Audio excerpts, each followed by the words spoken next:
दोस्तों, हमारे सैनिकों के लिए 4 नई जानकारियों के बारे में आज हम बात करेंगे। तो पहली जानकारी ये है कि अब इंडियन नेवी में रैंक्स के जो अंग्रेजी नाम हैं वो नाम बदल कर अब भारतीय संस्कृति के ऊपर नाम रखे जाएंगे।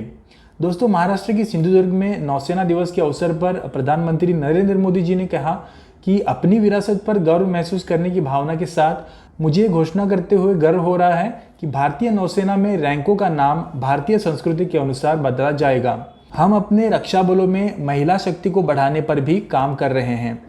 तो दोस्तों, ऐसी कई खबरें हाल ही में कुछ महीनों में इंडियन आर्मी से भी निकल के आई थी कि अब अंग्रेजी रैंकों के नाम बदलकर भारतीय संस्कृति के ऊपर नाम रखे जाएंगे और सेना में जो अंग्रेजी रीति रिवाज है उसे भी बंद कर दिया जाएगा।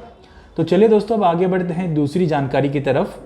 दोस्तों, जैसे कि आपको पता है कि ORP 1 और ORP 2 मिलने के लिए कितना समय लगा और ORP 2 लेने के लिए पूर्व सैनिकों को कोर्ट का दरवाजा भी खटखटाना पड़ा था। तब सुप्रीम कोर्ट ने सरकार को ये आदेश दिए थे कि ORP 2 की तरह ORP 3 लागू करने के लिए बिल्कुल भी देरी नहीं होनी चाहिए और ORP लाभार्थियों को समय पर ORP 3 का भुगतान मिल जाना चाहिए। तो दोस्तों, सुप्रीम कोर्ट के इस आदेश के अनुसार पूर्व सैनिकों को यही उम्मीद है कि अब बिना किसी रुकावट के ORP 3 का भुगतान उन्हें मिल जाएगा। पर दोस्तों, अगर सरकार ऐसा नहीं करती और ORP 3 देने के लिए भी देरी करती है तो फिर से पूर्व सैनिकों को सुप्रीम कोर्ट के दरवाजे पर जाना होगा और फिर से सरकार को सुप्रीम कोर्ट की खरी खोटी भी सुननी पड़ सकती है। तो दोस्तों, सरकार ORP 3 कब तक लागू करेगी, इस पर आपकी राय हमें कमेंट करके जरूर बताइए। अब चलते हैं दोस्तों तीसरी जानकारी की तरफ। दोस्तों, पूर्व सैनिकों के लिए एक ऐसी गवर्नमेंट जॉब है जिसमें पूर्व सैनिकों के लिए आरक्षण भी होता है और कोई एग्जाम वगैरह भी नहीं देनी पड़ती। तो दोस्तों, AI कार्गो लॉजिस्टिक्स कंपनी वो कंपनी है जो इंटरनेशनल एयरपोर्ट एक्सपोर्ट पर काम करती है। AI कार्गो लॉजिस्टिक्स कंपनी में सिक्योरिटी स्क्रीनर की वैकेंसी हर 3 से 4 महीने में आती रहती है, जिसमें पूर्व सैनिकों के लिए आरक्षण भी होता है।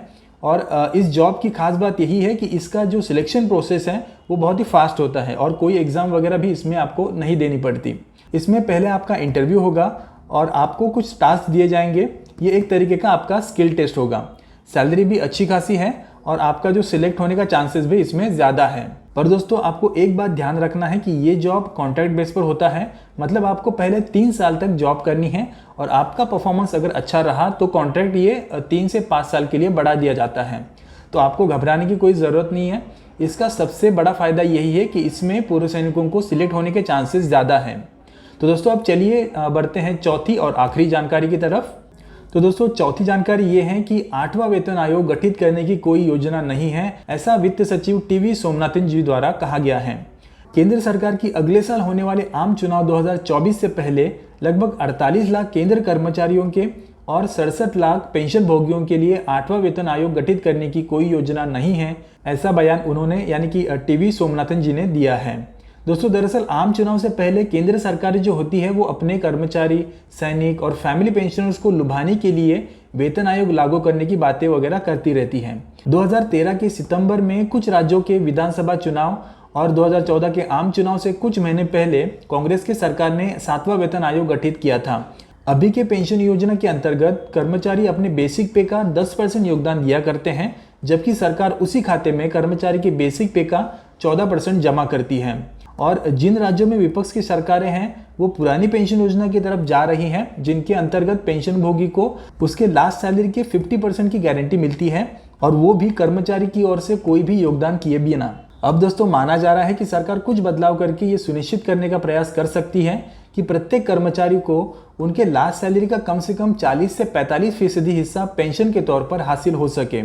आम चुनाव अब बेहद करीब है, इसीलिए वित्त मंत्रालय पर 8वें वेतन आयोग की घोषणा करने का दबाव बढ़ता जा रहा है। अब कई लोग इस बात का अनुमान भी लगा रहे हैं कि जब DA 50% होगा तब शायद सरकार 8वें वेतन आयोग का विचार कर सकती है। अब 8वें वेतन आयोग का तो पता नहीं, पर DA 50% होने पर जो अलाउंसेस मिलते हैं, जैसे कि house rent allowance, children education allowance, hostel subsidy, gratuity ceiling, इन सभी अलाउंसेस में और बाकी के कुछ जो अलाउंसेस है उसमें भी बढ़ोतरी की जाएगी। तो दोस्तों, इसी तरीके से 8वें वेतन आयोग पर भी कई अनुमान लगाए जा रहे हैं, पर इसके बारे में आपको क्या लगता है वो आप हमें कमेंट करके बताइए। और पूर्व सैनिकों से जुड़ी ऐसी ही नई जानकारियों के लिए हमारे चैनल को जरूर सब्सक्राइब कीजिए।